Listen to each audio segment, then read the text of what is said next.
ஆத்மஞான யோகாவின் ஆன்மீக நறுமணம் ஆக்கம் பெறும் நம் மனம் ஞானம் அடைய முடியாதது ஏன்? It is difficult to attain enlightenment. Y?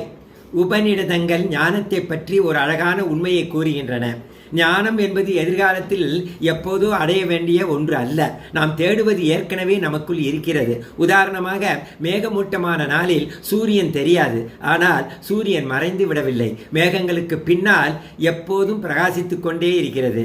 மேகங்கள் விலகியவுடன் சூரியன் தானாகவே தெரிகிறது. அதேபோல் நான் இந்த உடல், நான் இந்த மனம், நான் இந்த புத்தி என்று தவறான அடையாளங்கள் தான் நம் உண்மையை மறைக்கும் மேகங்கள். ஏன் அவை நமது உண்மையான அடையாளம் அல்ல?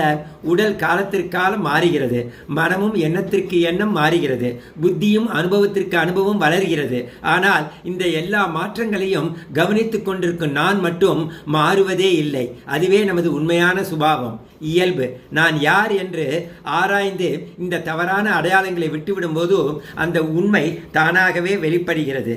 அந்த ஆத்மாவை உணர்ந்தால்தான் பயம், கவலை, பாதுகாப்பின்மை, துக்கம், தனிமை ஆகியவற்றிலிருந்து விடுபட்டு நிலையான அமைதியையும் ஆனந்தத்தையும் அனுபவிக்க முடியும் என்று முற்றுமுணர்ந்த ஞானிகள் கூறுகிறார்கள்.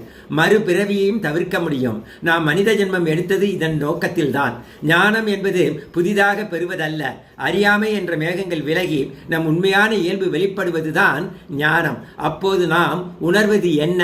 பிறப்பும் இல்லாத, இறப்பும் இல்லாத, என்றும் பிரகாசிக்கும், என்றும் அழியாத ஆத்மாதான் நான் என்ற உபனிஷத்தின் மகா வாக்கியம் உணரப்படுகிறது. இறைவா நன்றி.